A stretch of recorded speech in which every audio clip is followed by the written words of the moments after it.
pada pertemuan sebelumnya kita sudah mengambil tentang perjalanan hidup Nabi Ya'qub Israil alaihi salam, dan kita sudah sebutkan rincian dari silsilah keturunan Bani Israel, dan di antara mereka ada Yahud secara nasab, yaitu yang dinisbatkan kepada Yahud ibni Ya'qub ibni Ishaq ibni Ibrahim, Yahuda ibni Ya'qub ibni Ishaq ibni Ibrahim. Kemudian kita juga sudah mengambil sedikit tentang kisah Nabi Yusuf alaihi salam, dan bahwasanya kisah ini bermula dengan kecenderungan hati Ya'qub, yaitu ayah dari Nabi Yusuf, yang mana Ya'qub memberikan kasih sayang kepada Yusuf dan saudara seayah dan seibu Yusuf, yaitu Bunyamin. Kasih sayang yang tidak diberikan kepada saudara-saudara Nabi Yusuf yang lain dari ayahnya. Karena kita sudah rinci bahwasanya Ya'qub diberikan anugerah anak berjumlah 12 laki-laki dan 1 perempuan, yang mana 12 laki-laki ini berasal dari 4 orang wanita. Dan Yusuf alaihi salam, ia berasal dari istri Ya'qub yang bernama Rahil bintu Laban bin Bituail. Rahil ini memiliki anak dari Ya'qub, yaitu Yusuf dan Bunyamin. Dan kita akan lihat pengaruh memahami kisah Nabi Ya'qub ini dan Nabi Yusuf, kita akan lihat pengaruhnya terhadap pemahaman ayat-ayat Allah yang ada di dalam surat Yusuf. Maka malam hari ini kita akan lebih fokuskan kepada tafsirul ayat, membaca lafaz ayatnya. Karena kita sudah sebutkan manhaj kita, metode kita di dalam memaparkan kisah para nabi, yang mana Ibnu Katsir sendiri tidak jarang langsung mengambil naskah dari Taurat atau Injil. Kemudian beliau bantah atau beliau sebutkan dari syariat kita yang membenarkan apa yang ada dalam Taurat atau Injil tersebut. Dan kaidah kita, selama itu berita dari Taurat atau Injil, kita tidak bisa benarkan, kita juga tidak bisa dustakan. Kapan kita benarkan? Ketika ada Al-Quran atau hadis yang menyetujui apa yang termaktub di dalam Taurat dan Injil. Kapan kita dustakan? Ketika ada ayat Al-Quran atau hadis yang mendustakan hal tersebut. Kalau seandainya tidak ada yang mendustakan dan tidak juga dibenarkan, apa yang kita lakukan? At-tawaqquf. Kita tidak benarkan, kita tidak dustakan. Akan tetapi kalau seandainya termuat di situ rincian yang tidak ada konsekuensi hukumnya, maka tidak mengapa para ulama menggunakannya. Seperti rincian nama-nama anak dari Ya'qub. Ada Yusuf, ada Bunyamin. Kemudian ada yang paling besar adalah Robil, ada Lawi, ada Syam'un, ada Yahuda, ada Aisakir, ada Robin, dan seterusnya yang kita sudah bahas pada pertemuan sebelumnya. Pada nama-nama ini tidak ada konsekuensi hukum, sehingga kita sebutkan untuk memudahkan kita mengetahui alur cerita perjalanan Bani Israel, di antaranya Nabi yang mulia Yusuf alaihissalam. Ketika saudara-saudara Yusuf yang seayah melihat ayah mereka Ya'qub, kecenderungan kasih sayangnya kepada Yusuf dan saudaranya Bunyamin melebihi mereka, mereka pun mulai komplain. Sesama mereka mulai ada pembicaraan. Allah kisahkan di dalam surat Yusuf, "Idz qalu la Yusuf wa akhuhu ahabbu ila abina minna wa nahnu usbah inna abana lafi dhalalin mubin." Kok bisa ayah kita Ya'qub lebih sayang kepada Yusuf dan adiknya yaitu Bunyamin, sementara kita lebih banyak jumlahnya. Ada 10 orang. Inna abana lafi dhalalim mubin. Dhalal di sini bukan artinya sesat, tapi khata. Karena di dalam bahasa Arab dan digunakan di dalam Al-Quran, lafaz dhalal bimakna khata. Seperti firman Allah Subhanahu wa ta'ala di dalam surat Taha, la yadhillu rabbi wa la yansa. Di dalam surat Taha kata Musa alaihi salam, sesungguhnya Allah la yadhil, tidak akan keliru, wa la yansa, dan tidak akan lupa. Keliru, seorang bisa keliru dikarenakan dia tidak mengetahui hal tersebut sehingga dia keliru.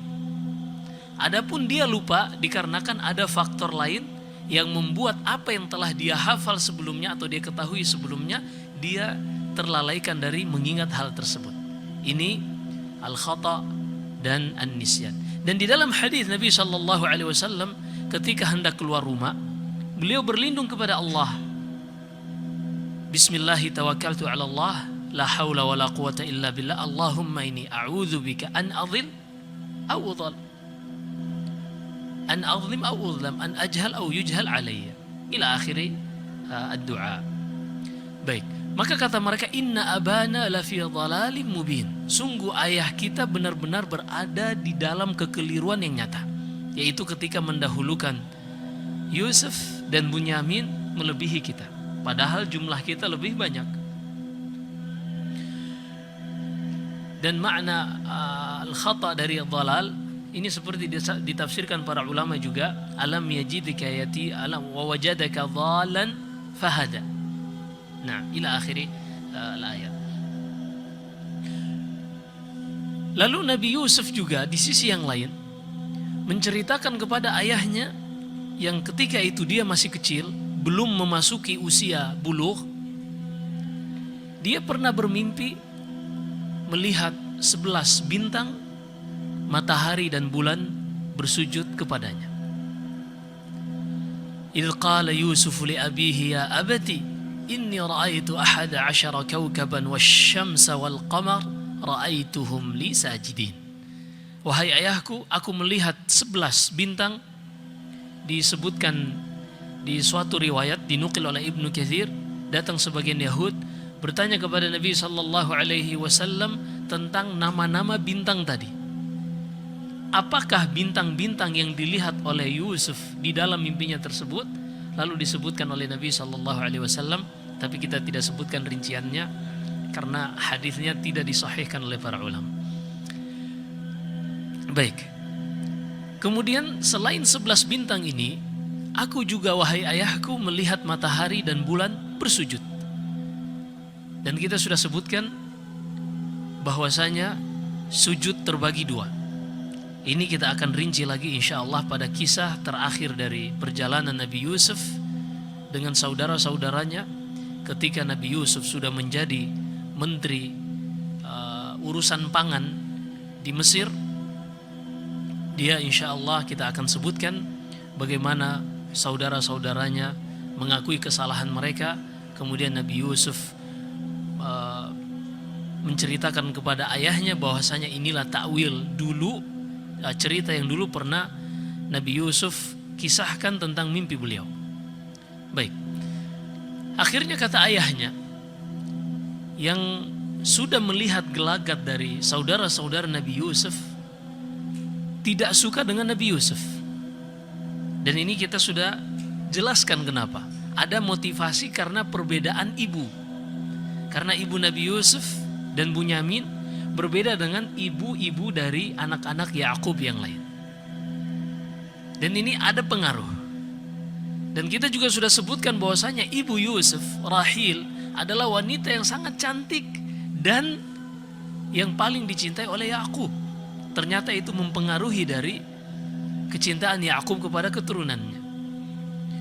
Hingga akhirnya Yakub alaihissalam melihat kondisi ini, ia berkata kepada Yusuf, la taqsus ru'yaka ala ikhwatik fayakidu laka kaida. Jangan engkau menceritakan kepada saudara-saudaramu, khawatir mereka akan membuat konspirasi untuk merugikanmu. Dan yang membuat konspirasi ini adalah cikal bakal Bani Israel. Jadi jangan heran kalau misalnya konspirasi itu dinisbatkan kepada mereka juga. Karena sekelas Nabi saja mereka perlakukan seperti ini. Juga Nabi Musa tidak luput dari konspirasi mereka ini. Dan Nabi SAW di Madinah pun tidak luput dari konspirasi mereka. Kita akan bahas satu-satu pada tempatnya insyaallah ta'ala. Akhirnya Nabi Yusuf menjalani kehidupannya sebagaimana biasanya. Namun ternyata di sisi lain saudara-saudaranya mulai mencari cara bagaimana caranya untuk melenyapkan Nabi Yusuf, agar kecintaan dan kasih sayang ayah kita Yakub ini benar-benar murni untuk kita. Yakhlu lakum wajhu abikum wa takunu min ba'dihi qauman salihin. Ini yang mereka ingin raih, yang mereka ingin dapatkan, yaitu kecintaan ayah mereka semata-mata untuk mereka, dan mereka berlepas dari Yusuf. Qala qail, ada yang mengatakan, ya sudah kita bunuh Yusuf ini dan pasti selesai urusan. Tapi kata Allah, qala qailun minhum la taqtulu Yusuf, jangan bunuh. Wa alquhu fi ghayabatil jub, akan tetapi lemparkan ia ke dalam ghayabatul jub. Ghayaba al-jub. Al-jub itu sumur.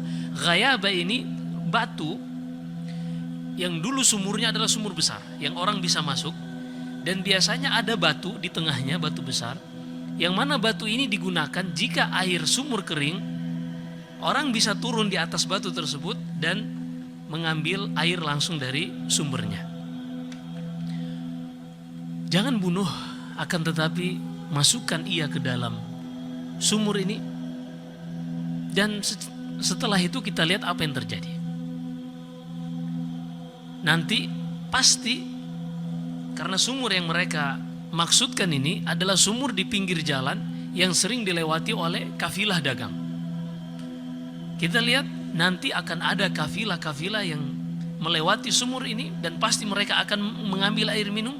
Kita lihat apa yang akan terjadi dengan Nabi Yusuf alaihissalam. Akhirnya mereka masukkan Nabi Yusuf ke dalam sumur tersebut, yang mana sebelumnya mereka telah berjanji kepada Yakub ketika mengajak Nabi Yusuf bahwasanya mereka akan menjaga Nabi Yusuf. Arsilhu ma'ana ghadan yarta' wa yal'ab wa inna lahu lahafizun. Wahai ayah kami, biarkanlah Yusuf ikut bersama kami. Ia bisa bermain, ia bisa bersenang-senang, dan kami yang akan menjaganya. Apa kata Yakub alaihissalam? Inni akhafu ayakulahu dhi'bu wa antum anhu ghafilun. Yakub tidak secara terang-terangan menyebutkan bahwasanya kalian ini dilihat dari gelagatnya ingin melakukan keburukan kepada Yusuf. Tapi Yakub mengatakan, aku khawatir jangan sampai kalian terlalu enak bermain, terlalaikan dari Yusuf yang masih kecil. Karena yang paling gede Robil dan seterusnya, Yusuf ini anak yang ke 10, anak yang ke-10 dari Rahil. Jadi jauh dari kakaknya Robil yang sekian puluh tahun. Bunyamin lebih kecil lagi. Maka mereka pun meminta izin kepada ayah mereka. Tapi kata Yakub, aku khawatir jangan sampai dia dimakan oleh serigala sementara kalian sedang sibuk bermain. Lalu mereka pun mengatakan, qalu ya abana ma laka la ta'manna ala Yusuf wa inna lahu lahafizun. Kok bisa engkau khawatirkan kami terhadap adik kami sendiri? Iya. Begitulah seorang yang ingin melakukan tipu daya, dia bisa menggoreng isu hingga akhirnya mereka berhasil mencapai tujuan. Diutuslah hingga terjadi apa yang terjadi, dimasukkan Nabi Yusuf ke dalam sumur, dan mereka bersembunyi di tempat yang agak jauh. Mereka tidak langsung pulang. Mereka bersembunyi di tempat yang agak jauh dari sumur tersebut, sembari menantikan siapakah yang akan melewati sumur ini. Waja'at sayyaratun, Fa'arsalu waridahum fa'adla dalwah. Lalu tiba-tiba datang sayyara, ay musafirun. Datang musafirun. Jangan ada yang menafsirkan sayyara dalam bahasa Arab modern artinya mobil. Oh, berarti zaman Nabi Yusuf dulu ada mobil. Bukan sayyara dari sara yasiru. Sayran artinya berjalan. Sayyara sigha mubalagha. Fa'alun aw mif'alun aw fa'ulu fi kathratin an fa'ilin badilu. Kata Ibnu Malik rahimahullah, di antara bentuk sigha mubalagha fa'al, sayyar, ditambah ta al-mubalagha, lebih, artinya musafir itu terus jalan seakan-akan gak berhenti. Maka mereka ini, para musafir kafilah dagang ini melewati sumur tadi. Kafilah ini datang dari jauh menuju Mesir. Kata Ibnu Katsir rahimahullah, ahlul kitab menyebutkan di dalam kitab mereka, para pedagang yang lewat ini, mereka adalah pedagang yang menjual komoditi seperti kacang-kacangan. Fustuk itu pistasio. Pernah dengar kacang pistasio? Yang orang kalau ke umrah atau haji, ada oleh-oleh yang kalau ada kacang, ada kulitnya, kalau dibuka isinya warna hijau. Itu pistasio. Wallahualam. Dan as-sonaubar. Sonaubar ini pinus. Entah untuk apa pinus. Untuk pewangi, karbol, itu pinus dipakai. Biasanya diekstrak dari hasil ekstraknya ini, dipakai untuk essential oil, dan efek samping yang lain dipakai untuk karbol, pewangi ruangan. Fa'ala kulli hal, kebiasaan musafir kafilah ketika melewati sumur tadi, mereka pun ingin mengambil air. Fa'arsalu waridahum, maka mereka pun mengutus salah seorang dari mereka untuk mengambil air. Ia pun hendak menurunkan timba. Lalu Nabi Yusuf melihat hal tersebut, dia berpegang di timba tadi. Kata para ulama, seperti yang dinukil oleh Ibnu Katsir pada firman Allah Subhanahu wa taala, wa auhayna ilaihi latunabbi'annahum bi amrihim hadza wa hum la yash'urun. Ketika saudara-saudara Nabi Yusuf tadi hendak memasukkan Nabi Yusuf ke dalam sumur ini, Allah mengatakan kepada Yusuf, jangan khawatir, karena nanti engkau akan mengabarkan kepada mereka apa yang mereka lakukan ini dalam keadaan mereka semua tidak berdaya suatu saat kelak. Dan engkau akan diselamatkan dari semua ini. Makanya ketika Nabi Yusuf sudah dimasukkan ke dalam sumur, yang dia nantikan adalah pertolongan Allah. Kapan pertolongan yang Allah janjikan itu datang? Karena pasti. Hingga akhirnya datang sayyara tadi, musafirin kafilah dagang tadi. Salah seorang utusannya pun menurunkan timba, dan Nabi Yusuf berpegang dengan timba tersebut. Ketika ditarik, ketika itu Nabi Yusuf masih kecil. Ketika ditarik ke atas, qala ya bushra ay bisharati hadza ghulam. Ketika ia mengangkat timba air tadi dan melihat Nabi Yusuf yang begitu tampan, dia langsung mengatakan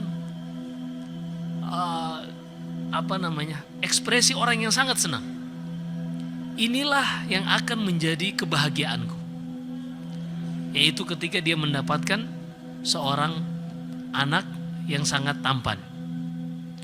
Ternyata saudara-saudara Nabi Yusuf yang tadi bersembunyi dari tempat jauh mengamati, mereka langsung datang. Qalu hadza ghulamuna abiq. Kata mereka, ini adalah budak kami yang berlari. Maksudnya lari dari tuannya. Akhirnya mereka pun wa asarruhu bida'ah. Yang pedagang tadi pun, kalau begitu kami beli budak ini dari kalian. Kami beli wa syarauhu bi thamanin bakhs. Akhirnya saudara-saudara Nabi Yusuf tadi pun justru senang. Mereka bisa berlepas dari Yusuf dan mendapatkan cuan. Akhirnya mereka pun menjual Nabi Yusuf agar orang kafilah dagang ini tidak merasa berat membeli Nabi Yusuf, mereka pun menjualnya dengan harga yang murah. Wa syarauhu bi thamanin bakhs, darahim ma'dudah. Disebutkan Ibnu Katsir bahwasanya dibeli dengan 20 dirham. 20 dirham sangat murah. 1 dinar itu 1000 dirham. Kalau cuma 20 dirham tidak sampai 1 dinar. Akhirnya kafilah tadi pun pergi menuju Mesir di pasar.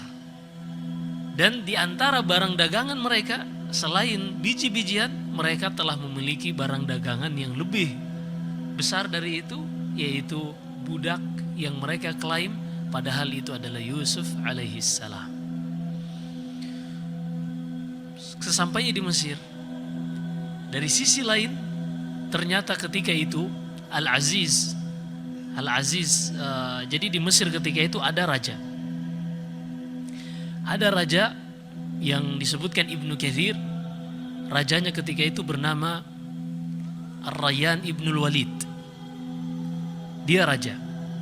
Dan ada Perdana Menteri. Nah, Perdana Menteri ini dijuluki dengan Al-Aziz yang disebutkan dalam Al-Quran. Jadi dalam Al-Quran disebutkan ada Al-Aziz, ada Malik. Nanti yang mimpi ada 7 ekor sapi gemuk dimakan oleh sapi kurus dan seterusnya. Yang bermimpi ini adalah raja. Tapi yang istrinya ingin melakukan hubungan tidak senonoh dengan Nabi Yusuf yang akan kita sebutkan kisahnya, ini adalah Al-Aziz, Perdana Menteri, bukan yang raja. Jadi harus dibedakan dua hal ini. Adapun nama raja adalah Ar-Rayyan Ibnul Walid. Nama Al-Aziz, Perdana Menteri Mesir ketika itu, Atrif atau Atif Ibnu Ruhib. Dan nama istrinya adalah Ra'il bintu Ra'ail yang julukannya Zulaikhah. Seperti disebutkan Ibnu Katsir, jadi Zulaikhah itu adalah julukannya, bukan namanya. Namanya Ra'il bintu Ra'ail. Baik. Di sisi lain, ternyata Al-Aziz ini memiliki kaki tangan yang ketika itu sedang di pasar budak. Memilih mencari budak hingga akhirnya dia menemukan Nabi Yusuf alaihissalam. Didatangkanlah kepada Al-Aziz. Lalu Al-Aziz ini berfirasat baik terhadap Nabi Yusuf. Jadi Nabi Yusuf alaihissalam di antara mauhib, kelebihan yang Allah berikan adalah setiap orang yang melihatnya pasti langsung senang. Setiap yang melihat Nabi Yusuf langsung senang. Dan Ibnu Mas'ud mengatakan afrasun nas thalatha. Ada 3 manusia yang disebutkan dalam sejarah yang mereka memiliki firasat. Dan firasatnya itu benar. Yang pertama adalah Al-Aziz ini. Al-Aziz ketika dia mengatakan kepada istrinya, akrimi mathwah, budak ini hendaknya kita rawat dan kita jaga dengan baik, karena akan ada sesuatu di masa depan kelak. Ini firasat. Kemudian yang kedua adalah salah satu anak dari Syuaib yang kisahnya bersama Nabi Musa, yang mengatakan qalat ihdahuma ya abati istajir inna khaira man istajartal qawiyul amin. Wahai ayahku, sewalah jasa Nabi ini, orang ini yaitu Musa alaihissalam, karena sebaik-baik manusia yang kau sewa jasanya, tenaganya adalah manusia yang kuat lagi amanah. Dan yang ketiga, kata Ibnu Mas'ud, adalah Abu Bakar As-Siddiq ketika dia menjadikan waliul ahad, khalifah setelahnya Umar ibn al-Khattab radhiyallahu anhu. Baik. Akhirnya sampailah budak ini yaitu Yusuf alaihissalam kepada Al-Aziz. Lalu berkata Al-Aziz kepada istrinya, akrimi mathwah asa an yanfa'ana aw nattakhidahu walada. Hendaknya kita jaga anak ini dengan baik, kita berikan pengasuhan terbaik, karena bisa saja anak ini memberi manfaat untuk kita. Nah, ini firasatnya ini, kayaknya akan ada manfaat dari anak ini, atau kita angkat dia sebagai anak. Ketika itu agama Al-Aziz dan juga agama Malik adalah abadatul asnam. Agama di Mesir ketika itu adalah penyembah berhala. Penyembah berhala. Lalu Nabi Yusuf alaihi salam pun tinggal di istana. Di istana sang Al-Aziz tadi. Tidak diketahui oleh raja, yaitu Ar-Rayyan ibn al-Walid. Hidup sehari-hari menjalani kesehariannya. Ternyata Nabi Yusuf alaihissalam yang semakin hari makin matang usianya sampai mencapai usia dewasa. Falamma balagha ashuddahu atainahu hukman wa ilma. Di sini para ulama berselisih pendapat. Berapa usia Nabi Yusuf ketika digoda oleh istri Al-Aziz, Zulaikha? Ada yang mengatakan 17 tahun, ada yang mengatakan 40 tahun, dengan penafsiran hatta idza balagha ashuddahu wa balagha 40 sana. Fa'ala kulli hal, apapun itu, para ulama mengatakan ketika itu Nabi Yusuf alaihi salam masih dalam kondisi usia muda. Kondisi usia muda. Puncak ketampanannya. Dan subhanallah, ketampanan yang akan menjadi fitnah. Sampai nanti kita akan sebutkan, para ulama menyebutkan setelah peristiwa Zulaikha ini yang mengajaknya untuk perbuatan yang tidak pantas, Nabi Yusuf terpaksa hari-hari setelahnya, sebelum ia dipenjara, ia harus menutup mukanya terus-menerus dari wanita. Subhanallah, saking tampannya, syatrul jamal kata para ulama, diberikan setengah ketampanan dari ketampanan Nabi Adam alaihissalam. Baik, Nabi Yusuf alaihissalam mulai memasuki usia dewasa. Istri Al-Aziz adalah tuan dari Nabi Yusuf. Nabi Yusuf ini menjadi pembantu istrinya, juga pembantu suami yaitu Al-Aziz. Setiap hari dilihat oleh Zulaikha ini. Seharusnya seorang kalau tiap hari dilihat bosan, iya kan? Ya, biasa kan suami kalau ngeliat istrinya di rumah ya itu lagi. Ya kan? Pas keluar di luar langsung melotot matanya. Karena memang manusia seperti itu, sering ada yang namanya bosan. Makanya Allah selalu perintahkan fasiru fil ard, awalam yasiru fil ard, qul siru fil ard, berjalanlah di muka bumi ini. Karena terkadang seorang ketika safar, dia merasakan beratnya di luar tanpa istri. Ketika dia pulang ada istri, di situ dia merasakan bahwasanya istri itu adalah suatu nikmat. Tapi kalau setiap hari ketemu istri, itu lagi. Ya seperti itulah. Baik. Akhirnya Zulaikha yang setiap hari melihat Nabi Yusuf, ternyata dan setiap hari pun bertambah kecintaan terhadap Nabi Yusuf tertancap di dalam hati Zulaikha. Hingga akhirnya datang suatu hari ia tidak sanggup menahan dirinya. Qad syaghafaha hubbah. Allahu Akbar. Udah musibah yang dia tidak sanggup untuk bersabar, ujian yang tidak sanggup untuk bersabar dari seorang wanita. Apa yang terjadi? Zulaikha ini memanggil Nabi Yusuf. Bagi Nabi Yusuf, seperti keseharian, ia berkhidmat kepada Zulaikha ini, istri dari Al-Aziz, Perdana Menteri. Ternyata Zulaikha ini menyimpan sesuatu yang tidak dibayangkan oleh Nabi Yusuf apa yang akan terjadi. Dia pun mulai mengajak Nabi Yusuf. Satu persatu pintu ditutup di istana. Begitu besarnya dan luasnya istana ini disebutkan oleh para ulama ada sab'atu abwab, ada 7 pintu. Dan dikatakan di dalam Al-Quran, وَرَاوَدَتْهُ الَّتِي هُوَ فِي بَيْتِهَا عَنْ نَفْسِهِ وَغَلَّقَتِ الْأَبْوَابِ. Al-Aziz, Imra'atul Aziz, Zulaikha ini langsung segera menutup semua pintu itu. Dan bukan ditutup pelan-pelan, dibanting. Udah saking gak sabarnya. وَغَلَّقَتْ, ini sigatul mubalaghah, ziyadatul asyiddah, ziyadatul mabna tadul ala ziyadatil ma'na. Beda antara aghlaqat dan ghallaqat. Ala kulli hal, ini bukan babnya untuk membahas bahasa. Intinya 7 pintu ini segera ditutup, dibanting oleh Al-Aziz, Imra'atul Aziz. Hingga akhirnya ia duduk di kamarnya, memakai pakaian yang terindah, memakai wangian yang terwangi, dan ia pun mengajak Nabi Yusuf. Wa qalat haytalak, wahai Yusuf, tidak ada yang melihat. Ayo, semua pintu sudah ditutup. Dan luar biasa, ini ujian bagi Nabi Yusuf yang usianya usia paling matang bagi laki-laki, dalam kondisi dia gharib, tidak ada yang mengenalnya satupun dari keluarganya di tempat tersebut.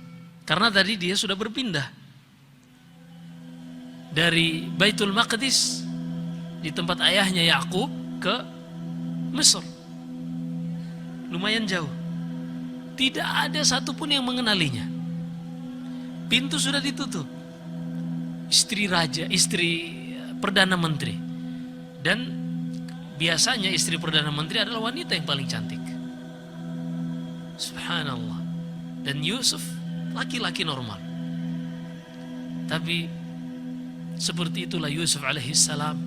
Dan ketika seorang manusia memiliki rasa malu kepada Allah, rasa malu itulah yang akan mencegahnya dari perbuatan keji dan mungkar.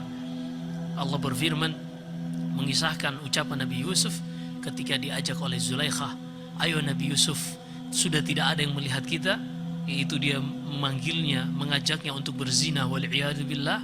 Berkata Nabi Yusuf, qala ma'adallah, aku berlindung kepada Allah, innahu rabbi ahsana mathwaya, tafsiran, dialah Allah Tuhanku, ahsana mathwaya, yang telah menempatkanku di tempat yang baik. Kenapa? Karena sebelumnya Nabi Yusuf ditenggelamkan, dimasukkan ke dalam sumur, kemudian dijual di pasar budak. Artinya kehidupan yang terombang-ambing. Tapi ternyata Allah Subhanahu wa ta'ala menempatkannya di tempat yang terbaik di negeri Mesir. Apa itu? Istana. Ini subhanallah, perjalanan hidup yang berubah 360 derajat. Dari tadinya budak yang terhina menjadi bertempat tinggal di istana. Diangkat anak oleh Al-Aziz, oleh Perdana Menteri ketika itu. Maka nikmat yang Allah sudah berikan kepada Nabi Yusuf membuat Nabi Yusuf malu untuk bermaksiat kepada Allah Subhanahu wa ta'ala dalam keadaan ia melihatnya, walaupun tidak ada manusia lain yang melihat mereka berdua. Qala ma'adallah, innahu rabbi ahsana mathwaya, innahu la yuflihul zalimun. Aku berlindung kepada Allah, dialah Tuhanku yang telah menempatkanku di tempat yang terbaik. Sesungguhnya orang-orang yang zalim tidak akan pernah berbahagia. Walaqad hammat bih wa hamma biha laula arra'a burhana rabbi. Al-Aziz, Imra'atul Aziz, Zulaikha ini sudah tidak sabar terhadap Nabi Yusuf. Nabi Yusuf sebagai laki-laki, di sini ada khilaf di kalangan ahli tafsir. Apakah Nabi Yusuf juga condong kepada untuk melakukan hal tersebut, akan tetapi rasa malu dan rasa takutnya kepada Allah yang mencegahnya, ataukah yang lainnya? Di sini ada khilaf di kalangan ahli tafsir. Asyahid, Nabi Yusuf alaihissalam terselamatkan dari hal tersebut. Dan ini diantara salah satu fungsi takwa. Fungsi takwa Allah Subhanahu wa ta'ala sebutkan nanti di ayat-ayat setelahnya, kadzalika linasrifa anhu as-su'a wal fahsya. Jadi bukan Nabi Yusuf yang dengan kekuatannya, dengan kecerdasannya bisa selamat dari godaan Zulaikha, bukan. Tapi Allah yang menyelamatkan Nabi Yusuf. Kata Allah, kadzalik linasrifa anhu as-su'a wal fahsya. Demikianlah kami palingkan Nabi Yusuf dari perbuatan keji dan mungkar. Kemudian kata Allah, sebab yang telah dijalani oleh Nabi Yusuf, kenapa ia diselamatkan dalam kondisi hampir tidak ada laki-laki yang selamat? Innahu min ibadinal mukhlasin. Ini dikarenakan Nabi Yusuf adalah di antara hamba-hamba kami yang ikhlas kepada Allah Subhanahu wa ta'ala. Ini subhanallah, dalam hadis Ibn Abbas radhiyallahu anhuma, Nabi sallallahu alaihi wasallam mengajarkan, ya ghulam, ihfazillaha yahfazka. Wahai anak kecil, anakku, jagalah Allah, niscaya Allah akan menjagamu. Dalam riwayat lain selain Al-Imam Tirmidzi, ta'arraf 'ala Allah fil rakha ya'rifka fis shiddah. Kenali Allah, kenali syariatnya, kenali batasan-batasannya. Di saat engkau sedang lapang, niscaya Allah akan mengenali dan menyelamatkanmu di saat engkau susah dan dalam keadaan genting. Hampir tidak ada laki-laki yang selamat dalam kondisi seperti ini. Laki-laki normal, wanita yang paling cantik di negeri tersebut, yang paling kaya, dengan parfum yang paling wangi, pakaian yang paling indah, gak ada yang lihat. Dan masuknya Yusuf ke dalam kamar tersebut tidak menjadi ribah, tidak menjadi keraguan, karena ghulam, dia sering berkhidmat kepada Zulaikha, sehingga potensi untuk menjadi sebuah tuduhan sangat minim. Tapi itulah rasa malu yang ada dalam hati Yusuf alaihissalam kepada Allah, dan rasa takwa, dan juga karena dia adalah hamba yang senantiasa menjaga keikhlasan kepada Allah. Pada saat dibutuhkan, Allah subhanahu wa ta'ala pun menyelamatkannya. Kita ringkas kisah Nabi Yusuf ini. Akhirnya Nabi Yusuf alaihissalam pun berlari, fastabaqal bab, berlomba siapa yang duluan sampai ke pintu. Nabi Yusuf laki-laki, pasti larinya lebih kencang. Dan apa yang terjadi? Zulaikha menarik baju Yusuf alaihissalam dari belakang.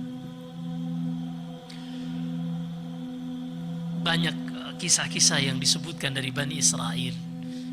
Kita coba ringkas, dan bahkan ada beberapa yang kita lewati dari peristiwa Nabi Yusuf, karena kisah ini akan panjang. Kalau kita nggak ringkas bisa 4 atau 5 kali pertemuan, tapi kita coba minimalkan paling banyak 2 pertemuan. Ada kisah tentang bagaimana saudara-saudara Nabi Yusuf, ketika Nabi Yusuf sudah dimasukkan ke dalam lubang, mereka datang membawa pakaian jubah Nabi Yusuf yang dicampur dengan darah kambing. Lalu mereka mengatakan, wahai ayah kami, Nabi Yusuf telah dimakan oleh serigala, dan ini bajunya. Kata para sahabat, wanasau an yashuqqahu, mereka lupa untuk menyobek menyobek jubah Nabi Yusuf yang dicampuri darah kambing tadi. Sehingga kata Ya'qub alaihissalam, bal sawwalat lakum anfusukum amra, kalian bohong, nggak mungkin dimakan. Terlalu baik serigala tersebut untuk memakan Nabi Yusuf tanpa menyobek jubahnya. Ada kisah-kisah yang Allah sebutkan, tapi kita coba ringkas agar kita bisa selesai pada akhir dari tujuan dari disebutkannya surat Nabi Yusuf ini. Ada yang paling besar yang akan kita petik insyaallah ta'ala. Wastabaqal bab, ia pun bersegera berlari, dan Zulaikha menarik pakaiannya dari belakang. Wa alfa ya sayyidaha ladal bab, ternyata Al-Aziz ada di depan pintu. Segeralah sang istri ini, karena itu adalah suaminya yang pasti lebih percaya kepada istrinya, dia langsung mengatakan, qalat ma jaza'u man arada bi ahlika su'an illa ayyusjan aw adzabun alim. Wahai suamiku, kira-kira bagaimana kalau ada laki-laki yang ingin melakukan perbuatan tidak senonoh dengan keluargamu, dengan istrimu? Pasti dia akan diadab, atau dia akan dihukum atau diadab, di penjara atau diadab. Apa kata Yusuf? Qala hiya rawadatni an nafsi. Wahai Perdana Menteri, dialah yang mengajakku. Di sini ada khusumah, ada 2 yang saling berargumen. Akhirnya datang salah seorang dari keluarga Al-Aziz ini yang memiliki hikmah. Dia mengatakan, kita lihat, in kana qamisuhu qudda min qubul fasadaqat wa huwa minal kadhibin. Kalau seandainya pakaian Nabi Yusuf sobek dari depan, maka aduan istrimu inilah yang benar, dan Nabi Yusuf yang ingin melakukan perbuatan tidak pantas kepada keluarga. Wa in kana qamisuhu qudda min dubur fakadzabat wa huwa minas sadiqin. Tapi kalau seandainya pakaiannya sobek dari belakang, maka yang menginginkan adalah istrimu, bukan Nabi Yusuf. Karena secara normal laki-laki ingin melakukan dari depan, bukan dari belakang kan? Baik. Falamma ra'a qamisahu qudda min dubur qala innahu min kaidikun inna kaidakunna azim. Ketika Al-Aziz ini melihat bahwasanya pakaian Nabi Yusuf sobek dari belakang, maka kata Al-Aziz, inilah tipu daya kalian wahai para wanita. Dan sungguh tipu daya kalian sangat besar. Artinya engkau yang mengajak dan engkau yang berdusta kepada Al-Aziz. Kemudian kata Al-Aziz yang ingin menutup aib ini aib di dalam rumah tangga Al-Aziz, dia pun ingin menutupnya, nggak pantas keluar dari istana. Kata Al-Aziz, Yusuf a'rid an hadha, wahai Yusuf lupakan ini, kembali kepada pekerjaan. Wastaghfiri li dhanbik, dan engkau wahai istriku memohon ampunlah kepada Allah. Jadi mereka ini beribadah kepada patung seperti yang disebutkan oleh sebagian ulama, tapi mereka juga beriman kepada Allah. Artinya mereka meyakini ada pencipta di langit dan ada perwujudan di bumi. Dan ini kebanyakan yang beribadah kepada patung, mereka juga meyakini dan mengimani yang ada di langit. Tapi mereka butuh perwujudan. Seperti yang dikatakan oleh Bani Israel ketika Allah sudah selamatkan dari kejaran Fir'aun. Wajawazna bimani Israel al-bahra fa'ataw ala qaumi ya'kufuna ala asnamihim qalu ya Musa ja'al lana ilahan kama lahum aliha. Mereka mengatakan kepada Musa setelah selamat dari kejaran Fir'aun, wahai Musa, jadikanlah bagi kami perwujudan Tuhan yang kami ibadahi sebagaimana mereka orang-orang musyrik memiliki patung sebagai perwujudan Tuhan mereka. Nah, inilah menjadi syubhat bagi orang-orang musyrik, penyembah berhala. Mereka menganggap itu perwujudan, sebagaimana orang-orang Nasara mengatakan Isa sebagai perwujudan Allah Subhanahu wa ta'ala. Ta'ala Allahu amma yaquluna 'uluwan kabira. Baik, kita ringkas. Akhirnya berita ini ingin coba ditutup oleh Al-Aziz. Tapi inilah, karena di dalam istana tersebut banyak pembantu-pembantu, khususnya perempuan-perempuan pelayan, berita ini bocor di kalangan wanita-wanita. Dan selain Perdana Menteri, ada istri pejabat-pejabat lain. Dan sesama wanita seperti ini pasti akan ada saingan. Iya, apalagi kalau ibu-ibu sosialita, akan ada saingan, menantikan kapan nih kita menjatuhkan Al-Aziz. Karena ketika itu Zulaikha yang paling tinggi derajatnya, yang lain lewat. Mereka pun yatarabbasna, mencari kapan kesempatan kita bisa jatuhkan Zulaikha.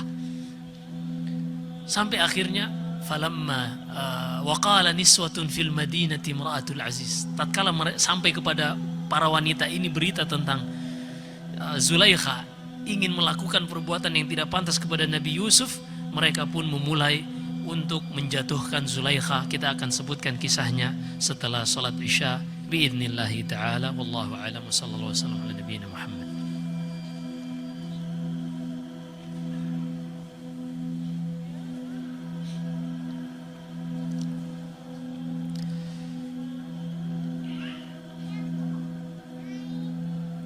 Bismillahirrahmanirrahim. Alhamdulillahi rabbil alamin. وبه نستعين على أمور الدنيا والدين. أشهد أن لا إله إلا الله وحده لا شريك له ولي الصالحين، وأشهد أن محمدا عبده ورسوله الصادق الوعد الأمين، صلوات الله وسلامه عليه وعلى آله وأصحابه أجمعين ومن تبعهم بإحسان إلى يوم الدين. أما بعد, kita lanjutkan sedikit dari kisah yang terputus. Setelah berita tentang apa yang dilakukan oleh Zulaikha, istri dari Perdana Menteri ketika itu, tersebar di kalangan para wanita, mereka pun membuat tuduhan-tuduhan kepada Zulaikha. Wa qala niswatun fil madinah imra'atul azizi turawidu fataha an nafsihi qad shaghafaha hubbah inna lanaraha fi dhalalin mubin. Berkata para wanita di Madinah, di Mesir ketika itu, istri Al-Aziz yaitu Zulaikhah telah terbutakan oleh cinta hingga mau melakukan hal yang tidak pantas kepada pelayannya sendiri. Sungguh, kata para wanita ini, kami memandang Zulaikhah ini wanita yang berada di dalam kesesatan yang nyata. Akhirnya Zulaikhah mengatakan, ini dikarenakan mereka belum pernah melihat Nabi Yusuf. Ia pun mengundang para wanita tadi di sebuah acara makan-makan, dan disediakan buah-buahan yang tidak bisa langsung dimakan, tapi harus dibantu menggunakan pisau. Sebagian menyebutkan kiwi harus dibelah, atau seperti melon dan seterusnya. Intinya di situ buah-buahannya untuk menikmati buah tersebut harus dengan bantuan pisau.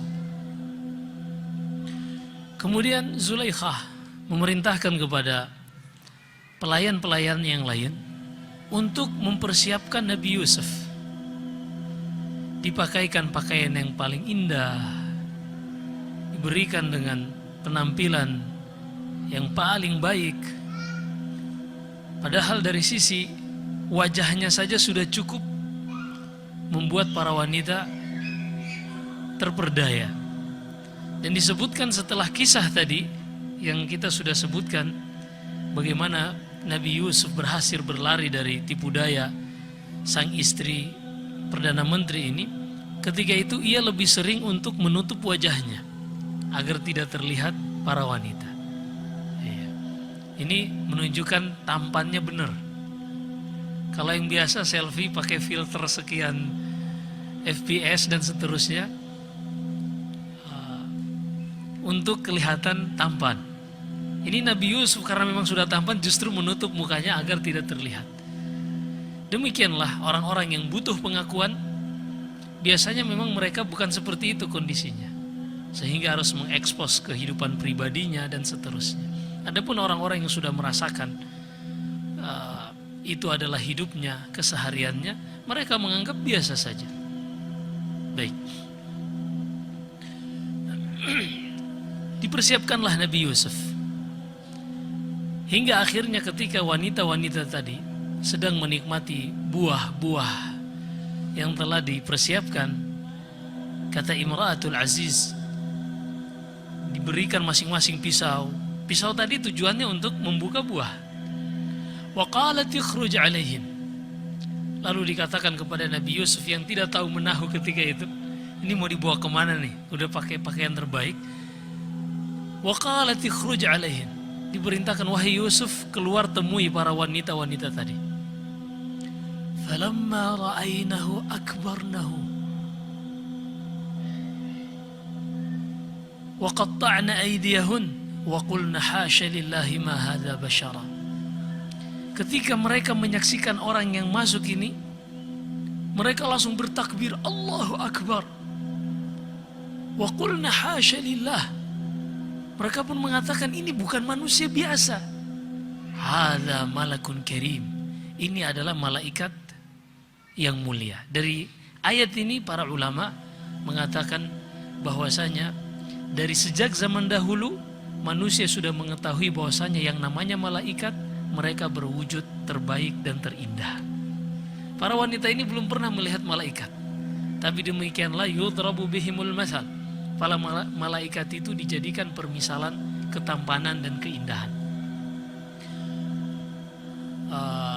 Seperti orang-orang mengatakan, engkau bukan malaikat, istrimu bukan bidadari. Iya, karena ini simbol-simbol ketampanan dan kecantikan. Wa qatta'na aydiyahun. Yang tadinya pisau digunakan untuk membelah buah, tanpa sadar begitu terpesona dan terkesima melihat ketampanan Nabi Yusuf. Allahu Akbar. Itu tampannya kayak gimana itu, subhanallahiladzim. Sampai-sampai wanita tadi mengiris-iris tangan mereka. Wa qatta'na. Bukan wa qatta'na, tapi wa qatta'na dengan siga tasydid. Mereka memotong-motong tangan mereka, mengiris-iris tangan mereka tanpa mereka sadari. Lalu kata Zulaikha, intabihna li aidikun. Awas, hati-hati tangan kalian. Baru mereka sadari mereka sedang mengiris-iris tangan mereka. Subhanallahil azim. Lalu bagaimana dengan tampannya Nabi Adam alaihissalam? Kalau seandainya keturunannya Yusuf yang diberikan setengah ketampanan Nabi Adam, lalu bagaimana dengan Nabi Adam alaihissalam? Jama'anallahu wa iyyakum wa iyyahu fil jannah. Semoga Allah mengumpulkan kita bersama ayah kita ini di surga.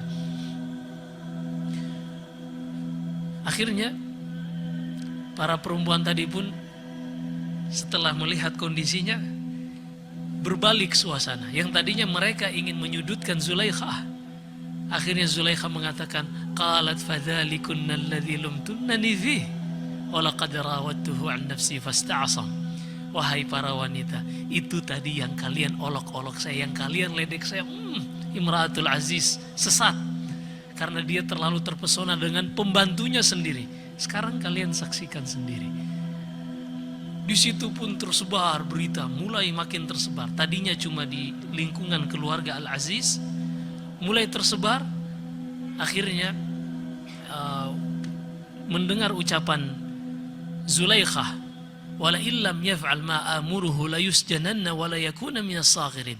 Wahai para wanita, inilah Yusuf yang kalian tuduh aku melakukan hal-hal yang tidak pantas, dan aku telah tersesat dan terlalu termakan oleh cinta, bucin.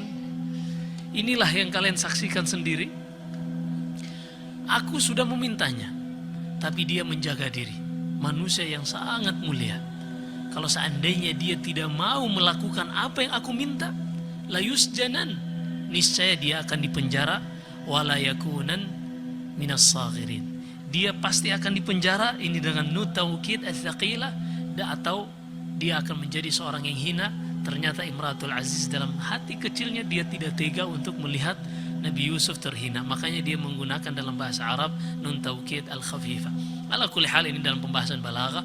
Intinya Nabi Yusuf pun mengatakan, qala rabbis sijnu ahabbu ilayya mimma yad'unani ilai. Ya Allah, penjara lebih aku cintai daripada apa yang mereka ajak aku untuk melakukannya, yaitu berzina wal iyad billah. Ini subhanallah, Yusuf, ada kira-kira manusia seperti ini di zaman kita? Ini subhanallahil azim.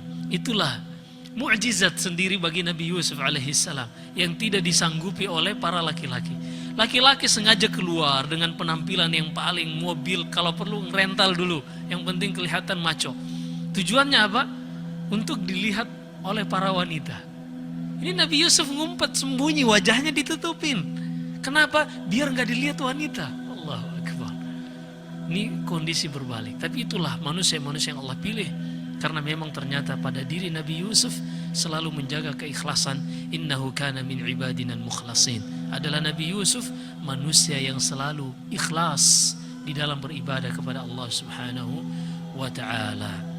Baik, akhirnya ketika berita ini semakin tersebar, menjadi pembicaraan di setiap warung-warung kopi, kalau bahasa kita ya, di setiap tempat-tempat tongkrongan jadi pembicaraan Nabi Yusuf dan seterusnya. Melihat hal ini, Perdana Menteri tadi menganggap ini aib yang sudah terlalu tersebar. Akhirnya untuk menutup aib ini, Nabi Yusuf dipenjara. Falamma thumma bada lahum min ba'di ma ra'awul ayati la yasjununnahu hatta hin. Padahal mereka sudah tahu, Al-Aziz ini sudah tahu Nabi Yusuf yang benar berdasarkan indikator tadi, karena yang sobek adalah bajunya dari belakang. Nabi Yusuf yang benar. Tapi karena berita ini sudah mulai merusak nama baiknya, Nabi Yusuf pun dipenjara. Ketika dipenjara, orang mengetahui, oh berarti Nabi Yusuf yang salah.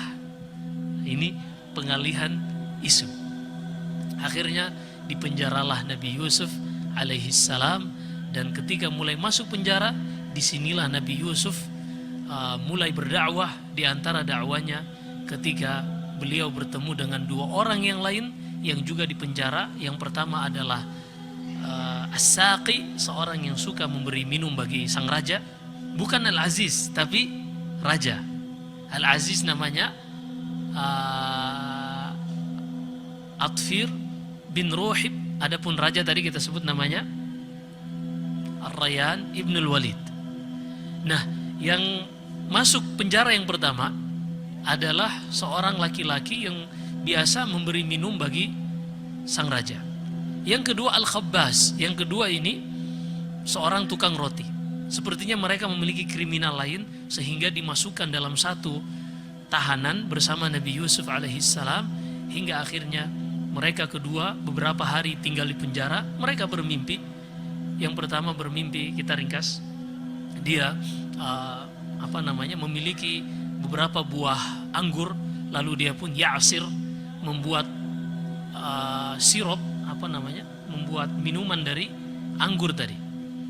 Kemudian yang kedua bermimpi bahwasanya dia membawa keranjang di atas kepalanya.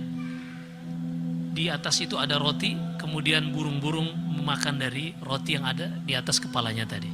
Lalu ketika mereka menyaksikan teman mereka yang ada dalam penjara, yaitu Yusuf alaihissalam, tiap hari beribadah, mereka pun melihat, inna naraka minal muhsinin.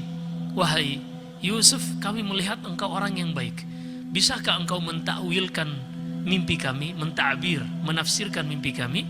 Lalu kata Nabi Yusuf, qala la ya'tikuma ta'amun turzaqanihi illa nabba'tukuma bita'wilihi qabla an ya'tiyakuma dzalikuma mimma 'allamani rabbi. Nabi Yusuf pun menceritakan bahwasanya ia sudah diajarkan oleh Allah melalui wahyu.